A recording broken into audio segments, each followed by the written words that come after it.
Hello there. We're continuing to read Equal Rights, a Discworld novel. It has been mostly a road trip book, for the most part. A good road trip book. You never know what to expect from the Discworld, but I'm kind of waiting for an actual mystical conflict to happen over halfway through the book. Oh boy.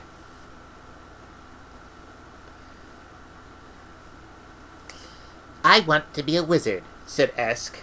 The lesser wizards behind Cut Angle stared at her, as if she was a new and interesting kind of beetle. Cut Angle's face went red, and his eyes bulged. He looked down at Esk and seemed to be holding his breath. Then he started to laugh. It started somewhere down in his extensive stomach regions and worked its way up, echoing from rib to rib and causing minor wizard quakes across his chest until it burst forth in a series of strangled snorts. It was quite fascinating to watch, that laugh. It had a personality all of its own. But he stopped when he saw Esk's stare. If the laugh was a music hall clown, then Esk's determined squint was a whitewash bucket on a fast trajectory. "A wizard?" he said. "You want to be a wizard?" "Yes," said Esk, pushing the dazed Simon into Treetle's reluctant arms. "I'm the 8th son of an 8th son. I mean daughter." The wizards around her were looking at one another and whispering. Esk tried to ignore them. "What did she say?" "Is she serious? I always think children are so delightful at that age, don't you?" "You're the 8th son of an 8th daughter?" said Cut Angle. "Really?" "The other way around, only not exactly," said Esk, defiantly. Cut Angle dabbed his eyes with a handkerchief. "This is quite fascinating," he said. "I don't think I've ever heard of something quite like this before, eh?" He looked around at his growing audience. The people at the back couldn't see Esk and were craning to check if The people at the back couldn't see Esk and were craning to check if some interesting magic was going on. Cut Angle was at a loss. "Well now," he said, "you want to be a wizard."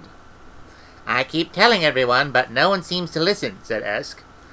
How old are you, little girl?" "Nearly 9. "And you want to be a wizard when you grow up?" "I want to be a wizard now," said Esk firmly. "This is the right place, isn't it?" Cut Angle looked at Treetle and winked. "I saw that," said Esk. "I don't think there's ever been a lady wizard before," said Cut Angle. "I rather think it might be against the law. Wouldn't you rather be a witch? I understand it's a fine career for girls." A minor wizard behind him started to laugh. Esk gave him a look. "Being a witch is quite good," she conceded, "but I think wizards have more fun. What do you think?" "I think you're a very singular little girl," said Cut Angle. "What does that mean?" "It means there's only one of you," said Treetle. "That's right," said Esk, "and I still want to be a wizard." Words failed Cut Angle. "Well, you can't," he said. "The very idea." He drew himself up to his full width and turned away. Something tugged at his robe. "Why not?" said a voice. He turned.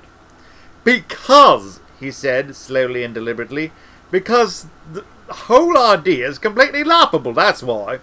And it's absolutely against the law." "But I can do wizard magic," said Esk, the faintest suggestion of a tremble in her voice. Cut Angle bent down until his face was level with hers. "No, you can't," he hissed. "Because you are not a wizard. Women aren't wizards. Do I make myself clear?" "Watch," said Esk. She extended her right hand with the fingers spread and sighted along it until she spotted the statue of Malak the Wise, the founder of the university. Anyone remember him from the last book? Instinctively, the wizards between her and it edged out of the way, and then felt rather silly. "I mean it," she said. "Go away, little girl," said Cut Angle. "Right," said Esk. She squinted hard at the statue and concentrated. The great doors of Unseen University are made of octiron, a metal so unstable that it can only exist in a universe saturated with raw magic. They're impregnable to all force save magic. No fire, no battering arm, no army can breach them. Which is why most ordinary visitors to the university use the back door, which is made of perfectly normal wood and doesn't go around terrorizing people or even stand still terrorizing people. It had a proper knocker and everything. Granny examined the doorpost carefully and gave a grunt of satisfaction when she spotted what she was looking for. She hadn't doubted that it would be there, cunningly concealed by the natural grain of the wood. She grasped the knocker, which was shaped like a dragon's head, and rapped smartly 3 times. After a while, the door was opened by a young woman with her mouth full of clothes pegs. "What want?" she inquired. Granny bowed, giving the girl a chance to take in the pointy black hat with the bat-wing hat pins. It had an impressive effect. She blushed, and peering out into the quiet hallway, hurriedly motioned Granny inside. There was a big mossy courtyard on the other side of the wall, crisscrossed with washing lines. Granny had the chance to become one of the very few women to learn what it really is that wizards wear under their robes, but modestly averted her eyes and followed the girl across the flagstones and down a wide flight of steps. They led into a long, high tunnel lined with archways and currently full of steam. Granny caught sight of long lines of washtubs in the big rooms off to the side. The air had the warm, fat smell of ironing. A gaggle of girls carrying wash baskets pushed past her and hurried up the steps, then stopped halfway up and turned slowly to look at her. Granny set her shoulders back and tried to look as mysterious. Let me read that again. It's practically my catchphrase. Granny sat her shoulders back and tried to look as mysteriously as possible. Her guide, who still hadn't gotten rid of the clothes pegs, led her down a side passage into a room that was a maze of shelves piled with laundry. In the very center of the maze, sitting at a table, was a very fat woman with a ginger wig. She had been writing in a very large laundry book. It was still open in front of her, but was currently inspecting a large stained vest. "Have you tried bleaching?" she asked. "Yes'm," said the maid beside her. "What about the tincture of myrrh?" "Yes'm, it just turned blue." "Well, it's a new one on me," said the laundry woman. "And I've seen brimstone and soot and dragon blood and demon blood, and I don't know what else." She turned the vest over and read the name tape carefully sewn inside. "Grandpon the White. He's going to be Grandpon the Grey if he doesn't take better care of his laundry. I tell ye, girl, a white magician is just a black magician with a good housekeeper. Take it." She caught sight of Granny and stopped.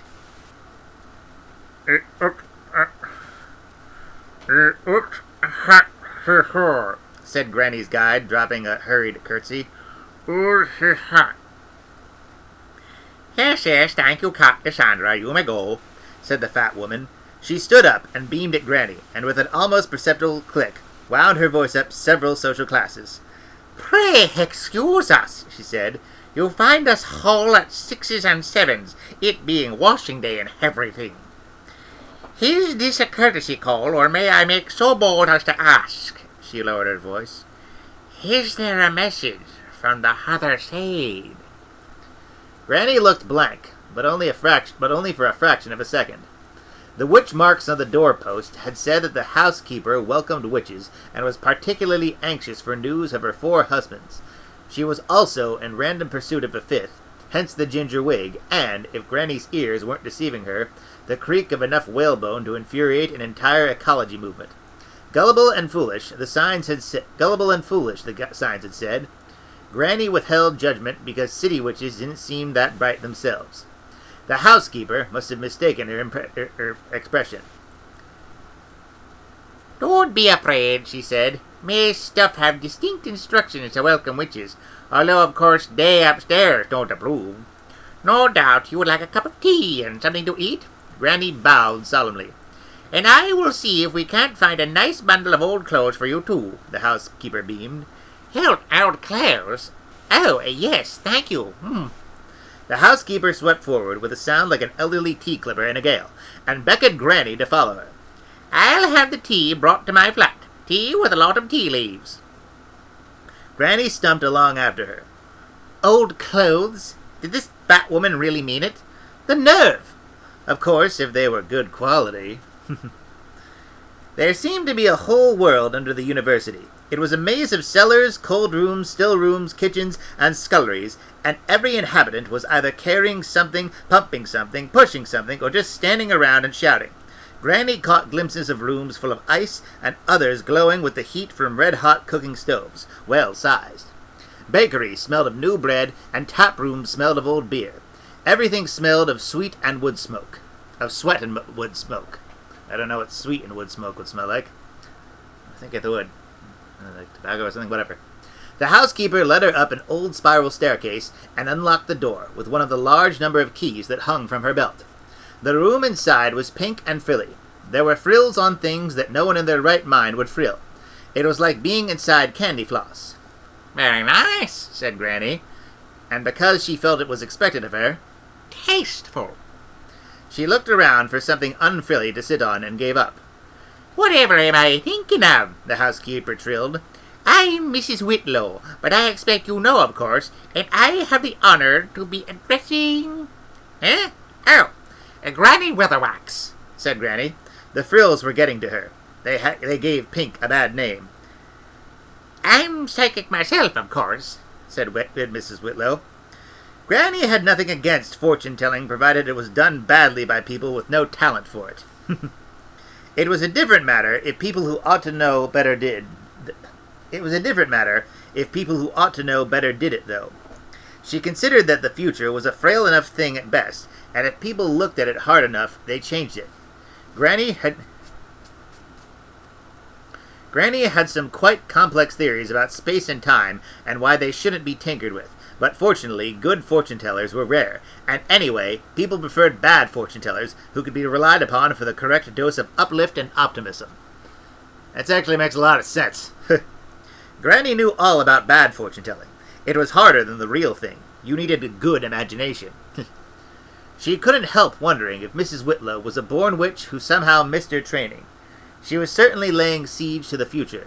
There was a crystal ball under a sort of pink frilly tea cozy, and several sets of divinatory cards, and a pink velvet bag of runestones, and one of those little tables on wheels that no prudent witch would touch with a 10-foot broomstick. And Granny wasn't sure on this point, either some special dried monkey turds from a lamasery or some dried llama turds from a monastery, which apparently could be thrown in such a way as to reveal the sum total of knowledge and wisdom in the universe. It was all rather sad. "Or there's the tea leaves, of course," said Mrs. Whitlow, indicating that the big brown pot on the table between them. "I know witches often prefer them, but they always seem so, well, common to me. No offense meant." There probably wasn't any offense meant at that, thought Granny. Mrs. Whitlow was giving her the sort of look generally used by puppies when they're not sure what to expect next, and are beginning to worry that it may be the rolled-up newspaper. She picked up Mrs. Whitlow's cup and had started to peer into it when she caught the disappointed expression that floated across the housekeeper's face like a shadow across a snowfield. Then she remembered what she was doing, and turned the cup up widdershins 3 times, made a few vague passes over it, and mumbled a charm, which she normally used to cure mastitis in elderly goats, but never mind. This display of obvious magical talent seemed to cheer up Mrs. Whitlow to no end. Granny wasn't normally very good at tea leaves, but she squinted at the sugar-encrusted mess at the bottom of the cup and let her mind wander. What she really needed now was a handy rat or even a cockroach that happened to be somewhere near Esk, so that she could borrow its mind. What Granny actually found was that the university had a mind of its own. Ooh. It is well known that stone can think, because the whole of electronics is based on that fact. But in some universes, men spend ages looking for other intelligences in the sky without once looking under their feet. That is because they've got the time span all wrong. From stone's point of view, the universe is hardly created, and mountain ranges are bouncing up and down like organ stops, while continents zip backward and forward in general high spirits, crashing into each other from the sheer joy of momentum and getting their rocks off. It is going to be quite some time before stone notices its disfiguring little skin disease and starts to scratch, which is just as well. The rocks from which Unseen University was built, however, have been absorbing magic for several thousand years, and all that random power had to go somewhere. The university has, in fact, developed a personality. Granny could sense it like a big and quite friendly animal, just waiting to roll over on its roof and have its floor scratched. It was paying no attention to her, however. It was watching Esk. Granny found the child by following the threads of the university's attention and watched in fascination as the scene unfolded in the great hall. "In there?" The voice came from a long way. "Humph. I said, what do you see in there?" repeated Mrs. Wetlow. "Eh? I said, what do... Oh!" Granny reeled her mind in, quite confused. The trouble with borrowing another mind was, you always felt out of place when you got back to your own body. And Granny was the first person ever to read the mind of a building. Now she was feeling big and gritty and full of passages. "Are you all right?" Granny nodded and opened her windows. She extended her east and west wings and tried to concentrate on the tiny cup held in her pillars. Fortunately, Mrs. Whitlow put her plaster complexion and stony silence down to occult powers at work, while Granny found that brief exposure to the vast silicon memory of the university had quite stimulated her imagination.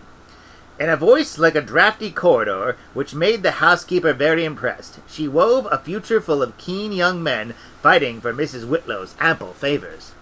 She also spoke very quickly, because what she had seen in the great hall made her anxious to go around to the main gates again. "There is another thing," she added. "Yes? "Yes? I see you hiring a new servant. You do hire servants here, don't you?" "Right.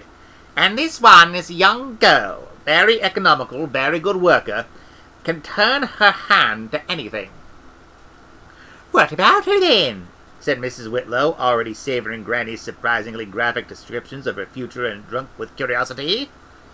The spirits are a little unclear on this point," said Granny, "but it is very important that you hire her." "No problem there," said Mrs. Whitlow. "Can't keep servants here, you know, not for long. It's all the magic. It leaks down here, you know, especially from the library where they keep all them magical books. 2 of the top floor maids walked out yesterday. Actually, they said they were fed up going to bed, not knowing what shape they would wake up in the morning. The senior wizards turned them back, you know, but it's not the same." "Yes, well, the spirits say this young lady won't be any trouble as far as that is concerned," said Granny grimly. "If she can sweep and scrub, she's welcome, I'm sure," said Mrs. Whitlow, looking puzzled. "She even brings her own broom. According to the spirits, that is." "How very helpful!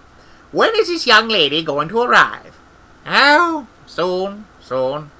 That's what the spirits say." A faint suspicion clouded the housekeeper's face. This isn't the sort of thing spirits normally say. Where do they say that? Oh, damn it. This isn't the sort of thing spirits normally say. Where do they say that exactly? "Here," said Granny. "Look, the little cluster of tea leaves between the sugar and this crack here. Am I right?" Their eyes met. Mrs. Whitlow might have had her weakness, but she was quite tough enough to rule the below-stairs world of the university. However, Granny could outstare a snake. After a few seconds, the housekeeper's eyes began to water. "Yes, I expect you are," she said meekly, and fished a handkerchief from the recesses of her bosom. "Well, then," said Granny, sitting back and replacing the teacup in its saucer. "there are plenty of opportunities for a young woman willing to work... Oh, damn it, that's Miss Whitlow. There are plenty of opportunities here for a young woman willing to work hard," said Mrs. Whitlow. "I myself started as a maid, you know." "We all do," said Granny vaguely. "And now I must be going." She stood up and reached for her hat. "But must hurry. Urgent appointment," said Granny over her shoulder as she hurried down the steps. There's a bundle of old clothes." Granny paused, her instincts battling for mastery. "Any black velvet?" "Yes, and some silk." Granny wasn't sure she approved of silk. She'd heard it come out of a caterpillar's bottom. But black velvet had a powerful attraction. Loyalty won. "Put it on one side, I may call again," she shouted, and ran down the corridor. Cooks and scullery maids darted for cover as the old woman pounded along the slippery flagstones, slept up the stairs to the courtyard, and skidded out into the lane, her shawl flying out behind her and her boots striking sparks from the cobbles. Once out into the open, she hitched up her skirts and broke into a full gallop, turning the corner into the main square in a screeching two-boot drift that left a long white scratch across the stones. She was just in time to see Esk come running through the gates in tears. Eh, boy. The magic just wouldn't work. I could feel it there, but it just wouldn't come out. Perhaps you were trying too hard, said Granny. Magic's like fishing. Jumping around and splashing never caught any fish. You have to bide quiet and let it happen natural. And then everyone laughed at me. Someone even gave me a sweet. You got some profit out of the day, then, said Granny. Granny, said Esk accusingly. Well, what did you expect, she said. At least they only laughed at you. Laughter don't hurt. You walked up to Chief Wizard and showed off in front of everyone and only got laughed at? You're doing well, you are. Have you eaten the sweet? Esk scowled. Yes. What kind was it? Toffee. Can't abide toffee. Huh, said Esk. I suppose you want me to get peppermint next time? Don't you socky me, young fella me lass. Nothing wrong with peppermint. Pass me that bowl. Another advantage of city life, Granny had discovered, was glassware. Some of her more complicated potions required apparatus which either had to be bought from the dwarves at extortionate rates, if ordered from the nearest human glassblower, arrived in straw and usually pieces. She had tried blowing her own, and the effort always made her cough, which produced some very funny results. But the city's thriving alchemy profession meant that there were whole shops full of glass for the buying, and a witch could always arrange bargain prices. She watched carefully as yellow steam surged along a twisty maze of tubing and eventually condensed as one large sticky droplet. She caught it neatly on the end of a glass spoon and very carefully tipped it into a tiny glass phial. Esk watched her through her tears. What's that? She asked. It's a never you mind, said Granny, sealing the phial's cork with wax. A medicine? In a matter of speaking. Granny pulled her writing set toward her and selected a pen. Her tongue stuck out of the corner of her mouth as she very carefully wrote out a label, which much scratching and pausing to work out the spellings. Who's it for? Mrs. Herapath, the glassblower's wife. Esk blew her nose. He's the one who doesn't blow much glass, isn't he? Granny looked at her over the top of the desk. How do you mean? When she was talking to you yesterday, she called him Old Mr. Once a Fortnight. Said Granny. She carefully finished the sentence. Dilute in 1 pint water and 1 drop in his tea, and be sure to wear loose clothing, also that no visitors expected. One day, she told herself, I'm going to have that talk with her. The child seemed curiously dense. She had already assisted at enough births and taken the goats to old Nanny Annaple's billy without drawing any obvious conclusions. Granny wasn't quite certain what she should do about it, but the time never seemed appropriate to bring up the subject.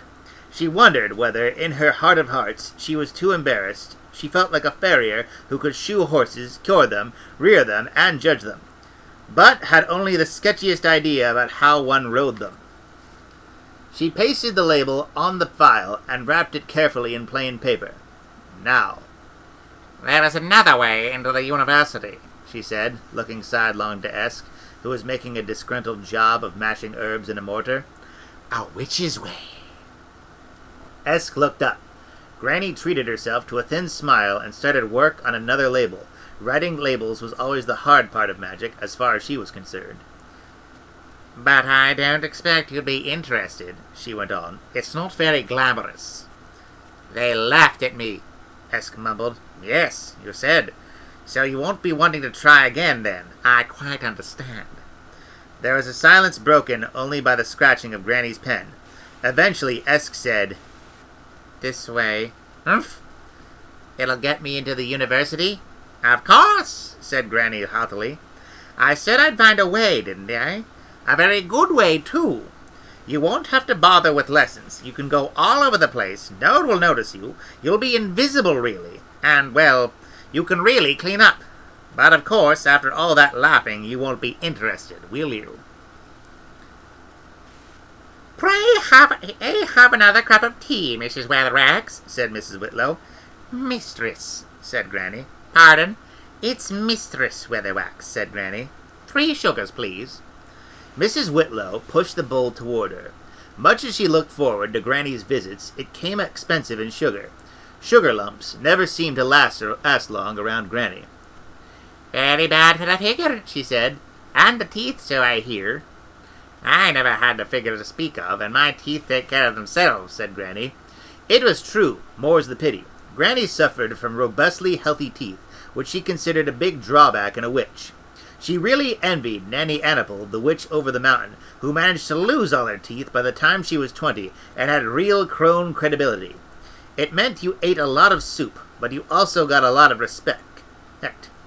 And then there was warts. Without any effort, Nanny managed to get a face like a sock full of marbles, while Granny had tried every reputable wart-causer and failed to raise even the obligatory nose-wart. Some witches had all the luck. "Humph," she said, aware of Mrs. Whitlow's fluting. "I said," said Mrs. Whitlow, "that young Escarina is a real treasure. Quite the little find. She keeps the floors spotless. Spotless! No task too big. I said to her yesterday, I said that broom of yours might as well have a life of its own. And you know what she said?" "I couldn't even venture to guess," said Granny weakly. "She said the dust was afraid of it. Can you imagine?" "Yes," said Granny. Mrs. Whitlow pushed her teacup toward her and gave her an embarrassed smile. Granny sighed inwardly and squinted into the none-too-clean depths of the future. She was definitely beginning to run out of imagination. The broom whisked down the corridor, raising a great cloud of dust, which, if you looked hand at it, seemed somehow to be sucked back into the broomstick. If you looked even harder, you'd see that the broom handle had strange markings on it, which were not so much carved as clinging and somehow changed shape as you watched. But no one looked. Esk sat at one of the high, deep windows and stared out over the city. She was feeling angrier than usual, so the broom attacked the dusk with unusual vigor. Spiders ran desperate, 8-legged dashes for safety as ancestral cobwebs disappeared into the void. In the walls, mice clung to each other, legs braced against the inside of their holes. Woodworms scrabbled in the ceiling beams as they were drawn inexorably backward down their tunnels. "You can really clean up," said Esk. "Huh." There were some good points, she had to admit. The food was simple, but there was plenty of it, and she had a room to herself, somewhere in the roof, and it was quite luxurious because here she could lie in until 5 a.m., which to Granny's way of thinking was practically noon. The work certainly wasn't hard. She just started sweeping until the staff realized what was expected of it, and then she could amuse herself until it was finished. If anyone came, the staff would immediately lean itself nonchalantly against the wall. But she wasn't learning any wizardry. She could wander into empty classrooms and look at the diagrams chalked on the board, and on the floor too in the more advanced classes. But the shapes were meaningless, and unpleasant. They reminded Esk of the pictures in Simon's book. They looked alive. She gazed out against the rooftops of Ankh-Morpork and reasoned like this. Writing was only the words that people said, squeezed between layers of paper until they were fossilized. Fossils were well known in the Discworld, great spiraled shells and badly constructed creatures that were left over from the time when the Creator hadn't really decided what he wanted to make, and was, as it were, just idly messing around with the Pleistocene. And the words people said were just shadows of real things. But some things were too big to be really tapped-in words, and even the words were too powerful to be completely tamed by writing. So it followed that some writing was actually trying to be something else, become things. Esk's thoughts became confused things at this point, but she was certain that the real magic words were the ones that pulsed angrily, trying to escape and become real. They didn't look very nice. But then she remembered the previous day. It had been rather odd. The university classrooms were designed on the funnel principle, with tiers of seats polished by the bottoms of the disk's greatest mages, looking precipitously down into a central area where there was a workbench, a couple of blackboards, and enough floor space for a decent-sized instructional octagram.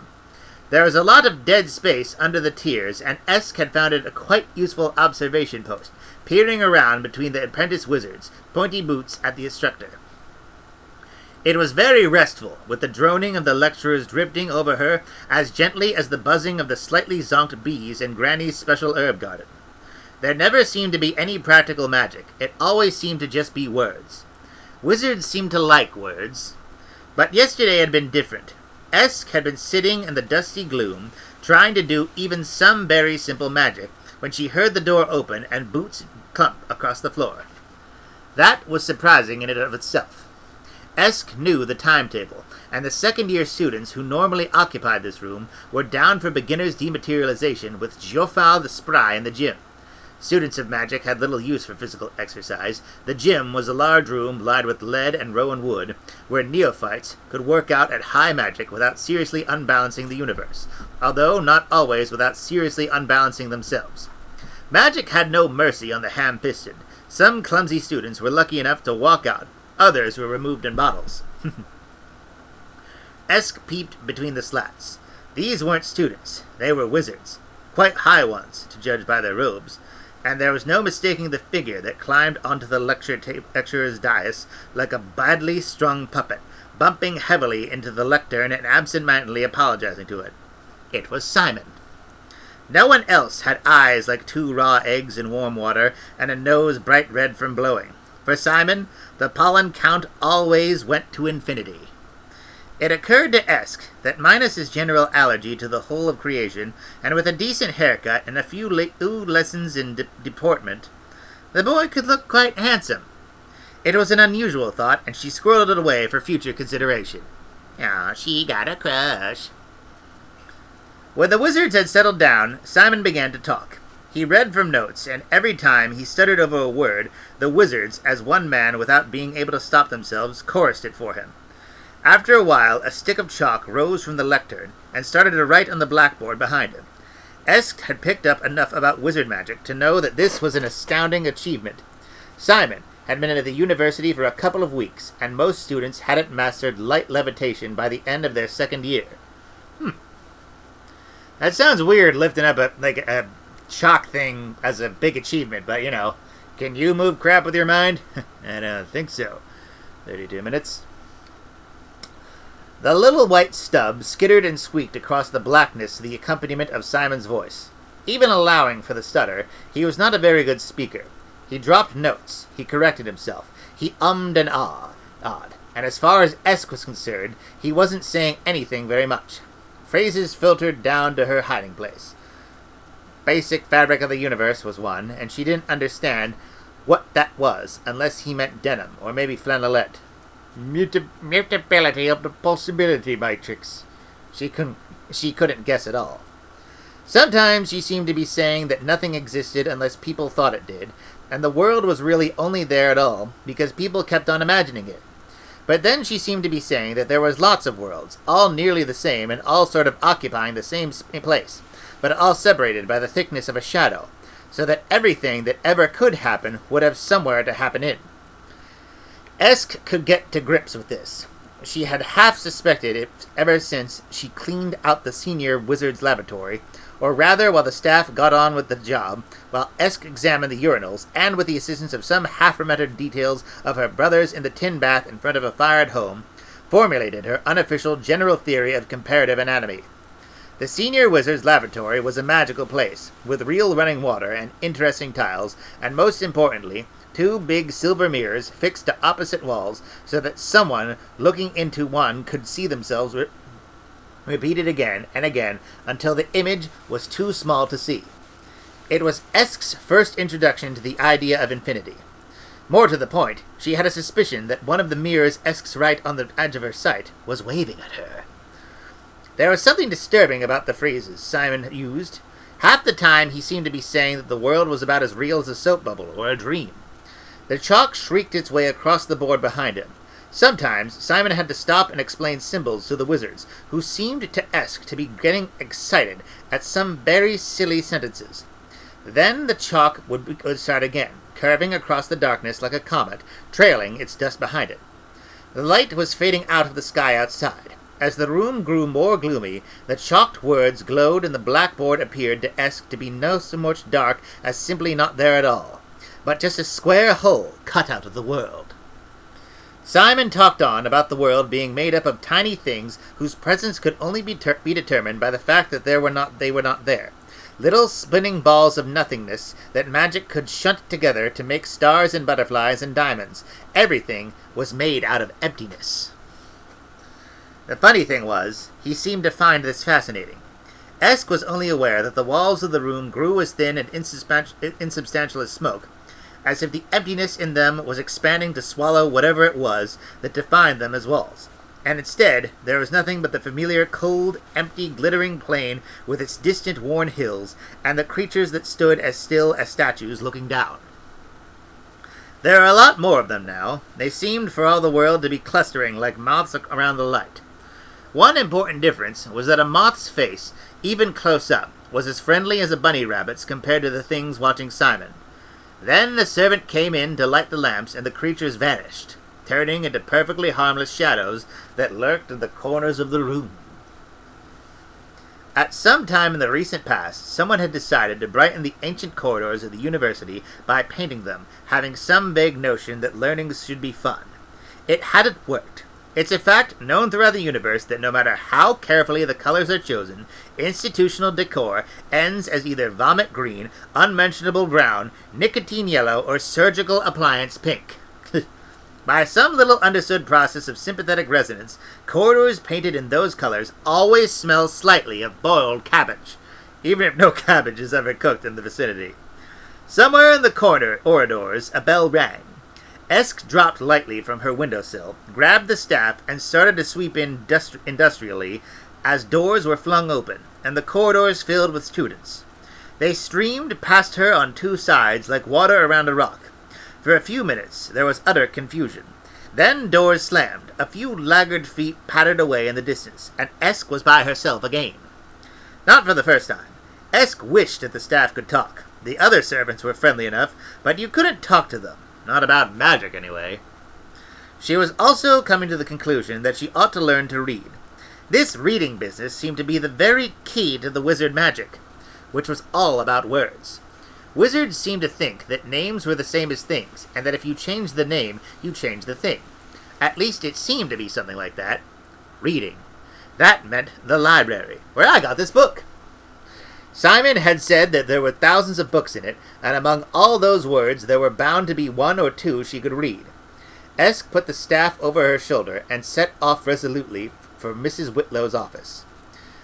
She was nearly there when a wall said, "Psst." When Esk stared at it, turned out to be Granny. It wasn't that Granny could make herself invisible.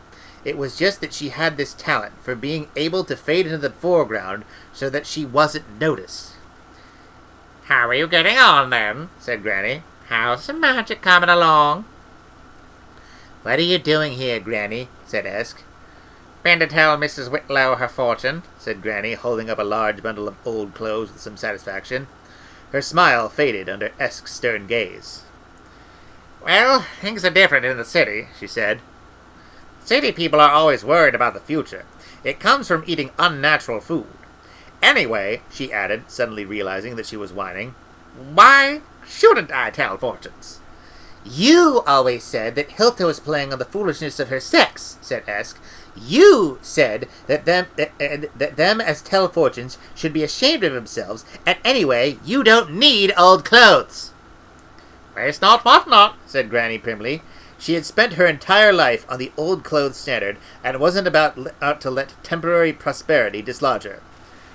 "Are you getting enough to eat?" "Yes," said Esk. "Granny, about the wizard magic, it's all words." "Always said it was," said Granny. "No, I mean—" Esk began, but Granny waved a hand irritably. "Can't be bothered with this at the moment," she said. "I've got some big orders to fill by tonight. If it goes on like this, I'm going to have to train someone up. Can't you come and see me when you get an afternoon off? Or whatever it is they give you?" "Train someone up," said Esk, horrified. "You mean as a witch?" "No," said Granny. "I mean, perhaps." "What about me?" "Well, you're going your own way," said Granny. "Whatever that is." "Humph," said Esk. Granny stared at her. "I'll be off, then," she said at last. She turned and strode off toward the kitchen entrance. As she did so, her cloak swirled out, and Esk saw that it was now lined with red. a dark, winey red, but red nevertheless.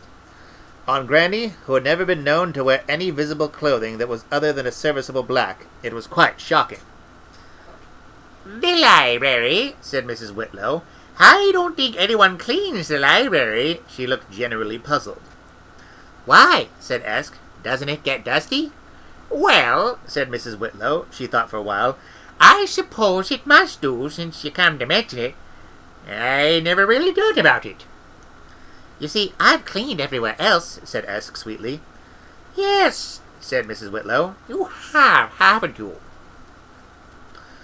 Well then, it's just we've never done it before," said Mrs. Whitlow. "But for the life of me, I can't think why." "Well then," said Esk. Ook, said the head librarian, and backed away from Esk. But she had heard about him, and come prepared. She offered him a banana. The orangutan reached out slowly, and then snatched it with a grin of triumph. There may be universes where librarianship is considered a peaceful sort of occupation, and where the risks are limited to large volumes falling off the shelves onto one's head. But the keeper of a magic library is no job for the unwary.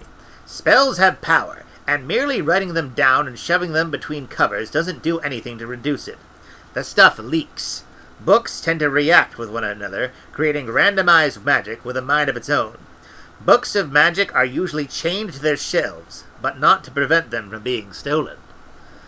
One such accident had turned the librarian into an ape, since when he had resisted all attempts to turn him back, explaining in sign language that life as an orangutan was considerably better than life as a human being, because all the big philosophical questions resolved themselves into wondering where the next banana was coming from.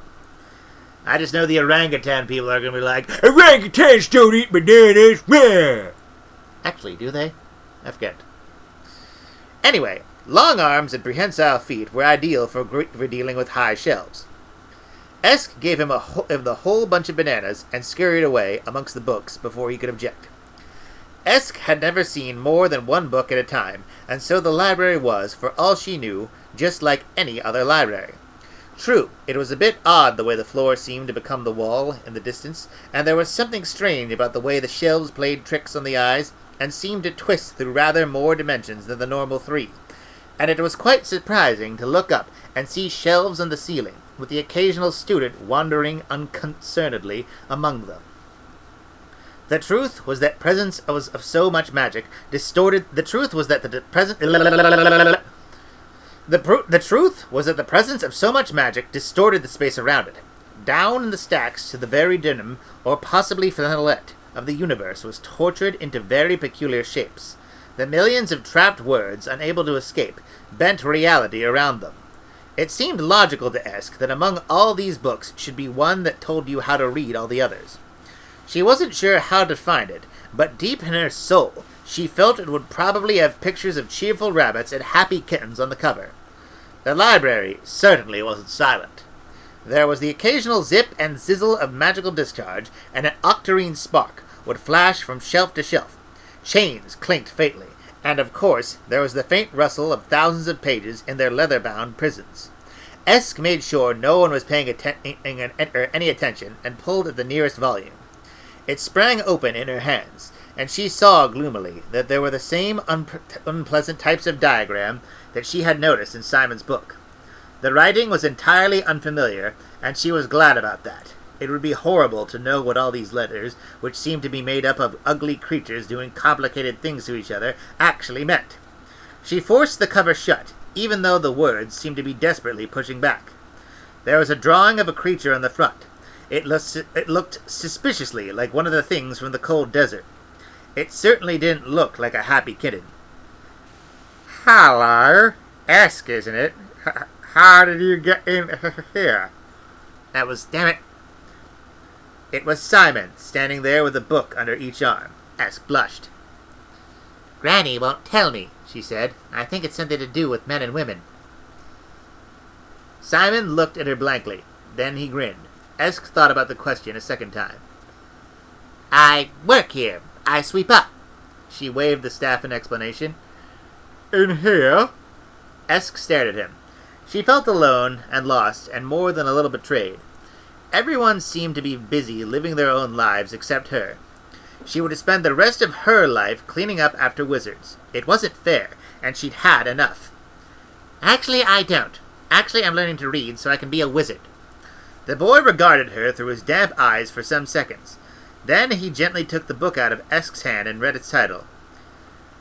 Demonology Maleficorum of Henchis the Unsatisfactory. How did you think you could learn to read this? Said Esk. Well, you just keep trying until you can, don't you? Like milking or knitting or... Her voice faded away. I don't know about that. These books can be a bit, well, aggressive. If you don't be careful, they start reading you. What do you mean? They Say, said Esk automatically, that there was once a wizard who started to read the Necrotelecomnicon, and let his mind wander. And next morning they found all his clothes on the chair, and his hat on top of them, and the book had... Esk put her fingers in her ears, but not too hard in case she missed anything. I don't want to know about it if it's horrid. Had a lot more pages. Esk took her fingers out of her ears. Was there anything on the pages? Simon nodded solemnly. Yes, on every single one of them there... No, said Esk. I don't want to imagine it. I thought reading was more peaceful than that. I mean, Granny read her almanac every day and nothing ever happened to her. I dare say ordinary tame words are all right, Simon conceded magnanimously. Are you absolutely certain? Said Esk. It's just that words can have power, said Simon, sliding the book firmly back on its shelf, where its rattles and chains at him. And they do say the pen is mightier than the sword, said Esk. All right, but which would you rather be hit with? I don't think it's any use me telling you. You shouldn't be in here, is it? Said the young wizard. Esk gave this due consideration. No, she said. I don't think it is. I could send for the porters and have you taken away. Yes, but you won't. I just want you to get hurt, you see. I really don't. This can be a dangerous... Esk caught a faint swirling in the air above his head. For a moment, she saw them, the great grey shapes from the cold place, watching. And in the calm of the library, when the weight of magic was wearing the universe particularly thin, they had decided to act. Around her, the muted rustling of the books rose to a desperate rifling of pages. Some of the more powerful books managed to jerk out of their shelves and swung, flapping madly, from the end of their chains. A huge grimoire plunged from its eyrie on the topmost shelf, tearing itself free of its chain in the process, and flopped away like a frightened chicken, scattering its pages behind it. A magical wind blew away Esk's headscarf, and her hair streamed out behind her. She saw Simon trying to steady himself against a bookshelf as books exploded around him. The air was thick and tasted of tin. It buzzed. They're trying to get in, she screamed. Simon's tortured face turned to her. A fear-crazed incunable hit him with... A fear-crazed incunable... I don't know what incunable is. A fear-crazed incunable hit him heavily in the small of the back and knocked him to the heaving floor before it bounced high over the shelves. Esk ducked as a flock of thesauri wheeled past, towing their shelf behind them, and scuttled on hands and knees toward him. That's what's making the book so frightened, she shrieked in his ear. Can't you see them up there? Simon mutely shook his head. A book burst its bindings over them, showering them in pages. Horror can steal into the mind via all the senses. There's the sound of the little meaningful chuckle in the locked dark room, the sight of half a caterpillar in your forkful of salad, the curious smell from the lodger's bedroom, the taste of slug in the cauliflower cheese. Touch doesn't normally get a look in. But something happened to the floor under Esk's hand. She looked down, her face a rictus of horror, because the dusty floorboards suddenly felt gritty, and dry, and very, very cold. There was fine silver sand between her fingers. She grabbed the staff, and sheltering her eyes against the wind, waved it at the towering figures above her. It would have been nice to report that a searing flash of pure white fire cleansed the greasy air. It failed to materialize. The staff twisted like a snake in her hand and caught Simon a crack on the side of the head. The gray things wavered and vanished. Reality returned and tried to pretend that it had never leapt. Silence settled like thick velvet, wave after wave of it.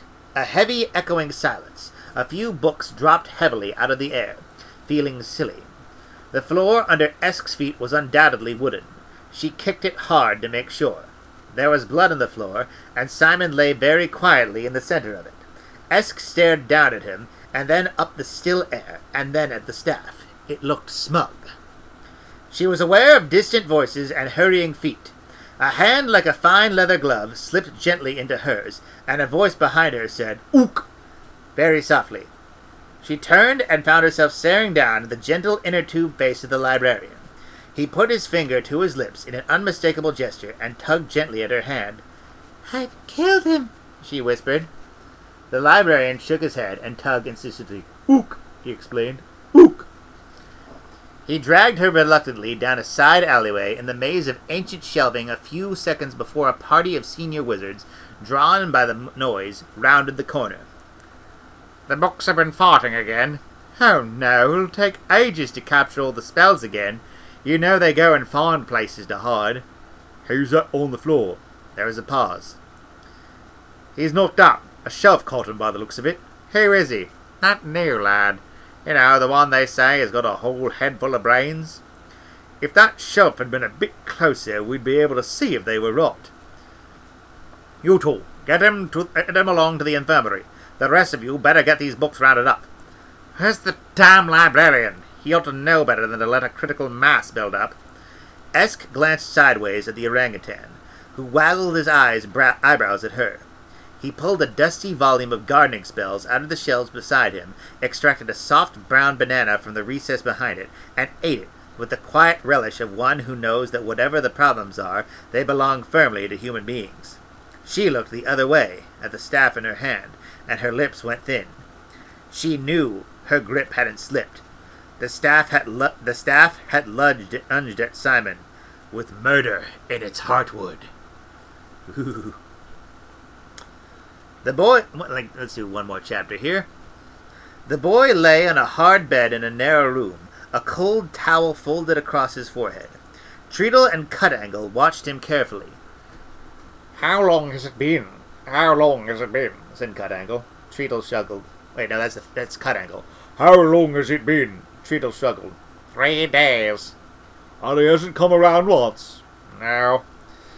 Cut-Angle sat down heavily on the edge of the bed and pinched the bridge of his nose wearily. Simon had never looked particularly healthy, but now his face had a horrible sunken look. "A brilliant mind, that one," he said. "His explanation of the fundamental principles of magic and matter, quite astounding." Treadle nodded. "The way he just absorbs knowledge," said Cut-Angle. "I've been a working wizard all my life, and somehow I never really understood magic until he explained it. So clear. So, well, obvious." "Everyone says that," says Treadle gloomily. "They say it's like having a hoodwink pulled off and seeing the daylight for the first time." "That's exactly it," said Cut-Angle. "He's sorcerer material, sure enough. You were right to bring him here." There was a thoughtful pause. "Only," said Treadle. "Only what?" said Cut-Angle. "Only what was it you understood?" said Treadle. "That's what's bothering me. I mean, can you explain it?" "How do you mean, explain?" Cut-Angle looked worried. "What he keeps talking about," said Treadle, a hint of desperation in his voice. "Oh, it's the genuine stuff, I know. But what exactly is it?" Cut-Angle looked at him, his mouth open. Eventually he said, "Oh, that's easy. Magic fills the universe, you see, and every time the universe changes... every time magic is invoked, the universe changes only in every direction at once, you see. And..." He moved his hands uncertainly, trying to recognize a spark of comprehension in Treadle's face. "To put it another way, any piece of matter like an orange, or the world, or "A crocodile," suggested Treadle. "Yes, a crocodile or whatever, is basically shaped like a carrot." "I don't remember that bit," said Treadle. "I'm sure that's what he said," said Cut-Angle. He was starting to sweat. "No, I remember the bit where he seemed to suggest that if you went far enough in any direction, you would see the back of your head," Treacle insisted. You're sure he didn't mean someone else's head? Treacle thought for a bit. "No, I'm pretty sure he said the back of your own head," he said. "I think he said he could prove it." They considered this in silence. Finally, Cut Angle spoke, very slowly and carefully. "I look at it all like this," he said. "Before I heard him talk, I was like everyone else. You know what I mean? I was confused and uncertain about all the little details of life. But now," he brightened up, "well, I'm still confused and uncertain. It's on a much higher plane, do you see? And at least I know I'm bewildered about the really fundamental and important facts of the universe." Treacle nodded. Damn it, that was Cut Angle speaking. Imagine I'd spoken Cut Angle's voice. Treacle nodded. I'll speak in Cut Angle's voice with Treacle. "I hadn't looked at it like that," he said, "but you're absolutely right. He's really pushed back the boundaries of ignorance. There's so much about the universe we don't know." They both savored the strange warm glow of being much more ignorant than ordinary people who are ignorant of only ordinary things, and then their voices switched back to normal. Then Treacle said, "I just hope he's all right. He's over the fever, but he just doesn't seem to want to wake up." A couple of servants came in with a bowl of water and fresh towels. One of them carried a rather tatty broomstick. As they began to change the sweat-soaked sheets under the boy, the two wizards left, still discussing the vast vista of unknowingness that Simon's genius had revealed to the world. Granny waited until their footsteps had died away and took off her headscarf. "Damn thing," she said. "Esk, go and listen at the door." She removed the towel from Simon's head and felt his temperature. It was good of you to come, said Esk. "And you so busy with your work and everything." "Oof." Granny pursed her lips. She pulled up Simon's eyelids and sought his pulse. She laid an ear on his xylophone chest and listened to his heart. She sat for some time, quite motionless, probing around inside his head. She frowned. "Is he all right?" said Esk anxiously. Granny looked at the stone walls. "Drat this place," she said. "It's no place for sick people." "Yes, but is he all right?" "What?" Granny was startled out of her thoughts. "Oh, yes, probably. Wherever he is." Esk stared at her, and then at Simon's body. "Nobody's home," said Granny simply. "What do you mean?" Listen to the child," said Granny. "You'd think I taught her nothing. I mean, his mind's wandering. He's gone out of his head." Oh boy. She looked at Simon's body with something verging on an admiration. "Quite surprising, really," she added. "I never yet met a wizard who could borrow." She turned to Esk, whose mouth was a horrified O.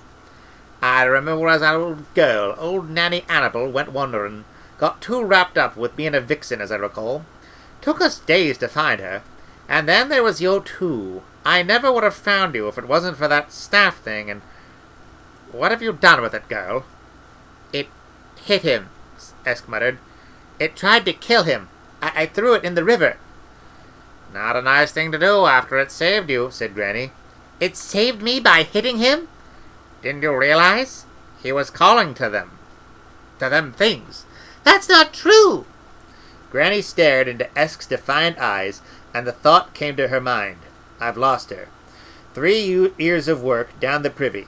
She couldn't be a wizard, but she might have been a witch. "Why isn't it true, Miss Clever?" she said. "He wouldn't do something like that." Esk was near to tears. "I heard him speak. He's not evil. He's a brilliant person. He nearly understands how everything works. "I expect he's a very nice boy," said Granny sourly. "I never said he was a black wizard, did I?" "They're horrible things," Esk sobbed. "He wouldn't call out to them. He wants everything that they're not, and you're wicked old—" The slap rang like a bell. Esk staggered back, white with shock. Granny stood with her hand upraised, trembling. She'd struck Esk once before, the blow a baby gets to introduce it to the world and give it a rough idea of what to expect from life. But that had been the last time. In their years under the same roof there had been cause enough, when milk had been left to boil over, or the goats had been carelessly left without water. But a sharp word or a sharper silence had done more than force ever could, and left no bruises. She grabbed Esk firmly by the shoulders and stared into her eyes. "Listen to me," she said urgently. "Didn't I always say to you that if you were to use magic, you should go through the world like a knife goes through water? Didn't I say that?" Esk, mesmerized like a cornered rabbit, nodded. "And you thought that was just old Granny's way, didn't you? But the fact is that if you use magic, you draw attention to yourself. From them. They watch the world all the time. Ordinary minds are just vague to them. They hardly bother with them. But a mind with magic in it shines out, you see. It's a beacon to them. It's not darkness that calls them. It's light. Light that creates the shadows." But why are they interested? What do they want?" "Life and shape," said Granny. She sagged and let go of Esk. "They're pathetic, really," she said. "They've got no life or shape themselves, but what they can steal. But they have no life or shape themselves, but what they can steal. They can no more survive in this world than a fish could live in a fire, but that doesn't stop them trying. And they're just bright enough to hate us because we're alive." Esk shivered. She remembered the gritty feel of the cold stand. "What are they? I always thought they were just a sort of demon?" "Nah, no one really knows. They're just the things from the dungeon dimension. Outside the universe, that's all. Shadow creatures." She turned back to the prone form of Simon. "You wouldn't have any idea where he is, would you?" she said, looking shrewdly at Esk. "Not gone off flying with the seagulls, has he?" Esk shook her head. "No," said Granny. "I didn't think so." "They've got him, haven't they?" It wasn't a question. Esk nodded, her face a mask of misery. "It's not your fault," said Granny. "His mind gave them an opening, and when he was knocked out, they took it back with them. Only..." She drummed her fingers on the edge of the bed and appeared to reach a decision. "Who's the most important wizard around here?" she demanded. Lord Cutangle," said Esk. "He's the Arch-Chancellor.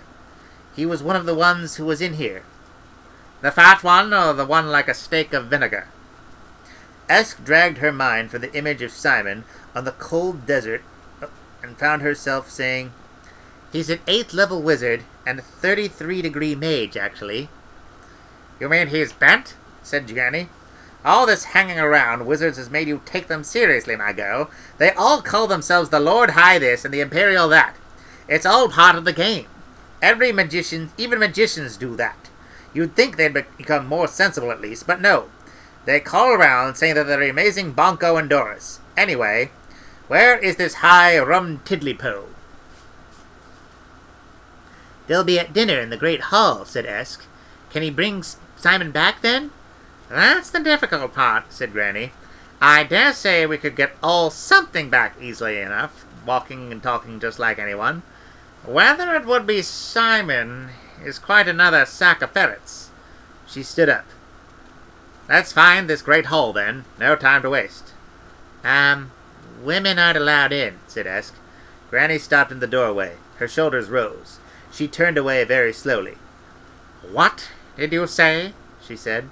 "Did these old ears deceive me? And don't say they did, because they didn't." "Sorry," said Esk. "Force of habit." "I can see you've been getting ideas below your station," said Granny coldly. "Go and find someone to watch over the lad, and let's see what's so great about this hall that I mustn't set foot in it." And thus it was that while the entire faculty of Unseen University were dining in the venerable hall, the doors were flung back with a dramatic effect that was rather spoiled when one of them rebounded off a waiter and caught Granny a crack on the shin. Instead of the defiant strides she had intended to make across the checkered floor, she was forced to half-hop, half-limp, but she hoped that she hopped with dignity. Esk hurried along behind her, acutely aware of the hundreds of eyes that were turned toward them. The roar of conversation and the clatter of cutlery faded away. A couple of chairs were knocked over. At the end of the hall, she could see the most senior wizards at their table, which in fact bobbed a few feet off the floor. They were staring. A medium-grade wizard, Esk recognized, was a medium-grade wizard Esk recognized him as a lecturer and applied... Reread that again. A medium-grade wizard. Esk recognized him as a lecturer in applied astrology, rushing toward them, waving his hands. No, no, no, no, no, no, no, no, no, he shouted. Wrong door, you must go away. Don't mind me, said Granny, calmly pushing past him. No, no, no, no, no, no, it's against the law. You must go away now. Ladies are not allowed in here. I'm not a lady, I'm a witch, said Granny. She turned to Esk. Is he very important? I don't think so, said Esk. Right. Granny turned to the lecturer. Go and find me an important wizard, please. Quickly. Esk tapped her on the back. A couple of wizards with a rather greater presence of mind had nipped smartly out of the door behind them, and now several college porters were advancing threateningly up the hall, to the cheers and catcalls of the students. Esk had never much liked the porters, who lived a private life in their lodge, but now she felt a pang of sympathy for them. Two of them reached out hairy hands and grabbed at Granny's shoulders. Her arm disappeared behind her back, and there was a brief flurry of movement that ended with the men hopping away, clutching bits of themselves and swearing. Hatpin, said Granny. She grabbed Esk with her free hand and swept toward the high table, glaring at anyone who so much as looked as if they were going to get in their way. The younger students, who knew free entertainment when they saw it, stamped and cheered and banged their plates on the long tables. The high table settled on the tiles with a thump, and the senior wizards hurriedly lined up behind Cut-Angle as he tried to summon up his reserves of dignity. His efforts didn't really work. It was very hard to look dignified with a napkin tucked into one's collar. He raised his hands for a silence, and the hall waited expectantly as Granny and Esk approached him. Granny was looking interestedly at the ancient paintings and statues of bygone mages. Who are them buggers? She said out of the corner of her mouth. They used to be chief wizards, said Esk. They look constipated. I never met a wizard who was regular, said Granny. They're a nuisance to dust, that's all I know, said Esk. Cut-Angle stood with legs planted wide apart, arms akimbo, and stomach giving an impression of a beginner's ski slope, the whole of him, therefore, adopting a pose usually associated with Henry VIII, but with an option of Henry IX and X as well. Well, he said, what is the meaning of this outrage? Is he important? Said Granny to Esk. I, madam, am the Arch-Chancellor, and I happen to run this university. And you, madam, are trespassing in very dangerous territory indeed. I warn you that. Stop looking at me like that! Cut-Angle staggered backwards, his hands raised to ward off Granny's gaze. The wizards behind him scattered, turning over tables in their haste to avoid the stare. Granny's eyes had changed. Esk had never seen them like this before. They were perfectly silver, like little round mirrors, reflecting all they saw. Cut-Angle was a vanishingly small dot in their depths, his mouth open, his tiny matchstick arms waving in desperation. The Arch-Chancellor backed into a pillar, and the shock made him recover. He shook his head irritably, cupped a hand, and sent a stream of white fire streaking toward the witch. Without dropping her iridescent stare, Granny raised a hand and deflected the flames towards the roof. There was an explosion and a shower of tile fragments. Her eyes widened. Cut-Angle vanished. Where he had been standing, a huge snake coiled, poised to strike. Granny vanished. Where she had been standing was a large wicker basket. The snake became a giant reptile from the mist of time. The basket became the snow wind of the ice giants, coating the struggling monster with ice. The reptile became a saber-toothed tiger, crouched to spring. The gale became a bubbling tar pit. The tiger managed to become an eagle stooping. The tar pit became a tufted hood. Then the images began to flicker as shape replaced shape. Stroboscope shadows danced across the hall. A magical wind sprang up, thick and greasy, striking octarine sparks from beards and fingers. In the middle of it all, Esk, peering through streaming eyes, could just make out the two figures of Granny and Cut-Angle, glossy statues in the mist of the hurtling images. She was also aware of something else, a high-pitched sound almost beyond hearing. She had heard it before on the cold plain, a busy chittering noise, a beehive noise, an anthill sound. "They're coming!" she screamed above the din. "They're coming now!" She scrambled out from behind the table where she had taken refuge from the magical duel and tried to reach Granny. A gust of raw magic lifted her off her feet and bowled her into a chair. The buzzing was louder now, so that the air roared like a 3-week corpse of a summer's day. Esk made another attempt to reach Granny, and recoiled when green fire roared along her arm and singed her hair. She looked around wildly for the other wizards, but those who had fled from the effects of the magic were cowering behind overturned furniture, while the occult storm raged over their heads. Esk ran down the length of the hall and out into the dark corridor. Shadows curled around her as she hurried, sobbing up the steps and along the buzzing corridors towards Simon's narrow room. Something would try to enter the body, Granny had said. Something that would walk and talk like Simon, but would be something else. A cluster of students were hovering anxiously outside the door. They turned pale faces toward Esk as she darted toward them, and were sufficiently shaken to draw back nervously, in the face of the determined progress. "Something's in there," said one of them. "We can't open the door." They looked at her expectantly. Then one of them said, "You wouldn't happen to have a passkey by the chance?" Esk grabbed the door handle and turned it. It moved slightly, but then spun back with such force it nearly took the skin off her hands. The chittering inside rose to a crescendo, and there was another noise too, like leather flapping. "You're wizards!" she screamed. "Bloody well whiz!" "We haven't done telekinesis yet," said one of them. "I was ill when we did fire throwing." "Actually, I'm not very good at dematerialization." Esk went to the door and then stopped with one foot in the air. She remembered Granny talking about how even buildings had a mind, if they were old enough. The university was very old. She stepped carefully to one side and ran her hands over the ancient stones. It had to be done carefully, so as not to frighten it, and now she could feel the mind in the stones, slow and simple, but still mind. It pulsed around her. She could feel the little sparkles deep in the rock. Something was hooting behind the door.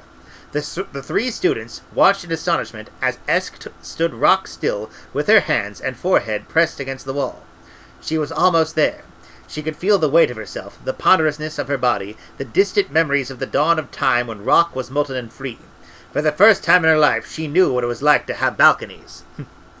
She moved gently through the building mind, refining her impressions, looking as fast as she dared for this corridor, this door.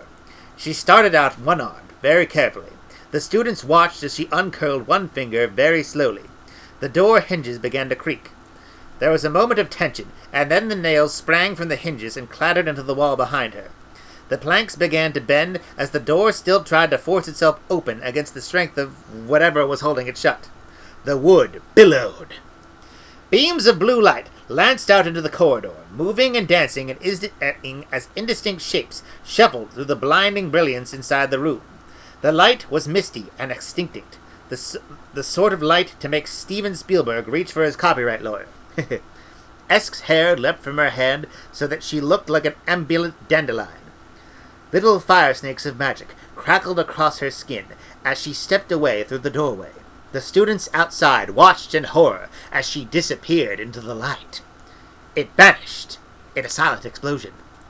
When they eventually found enough courage to look inside the room, they saw nothing there but the sleeping body of Simon, and Esk silent and cold on the floor, breathing very slowly, and the floor was covered with a fine layer of silver sand. And we will end it there for right now. And place to end the chapter. Hope you enjoyed it as much as I did. We'll be here next time.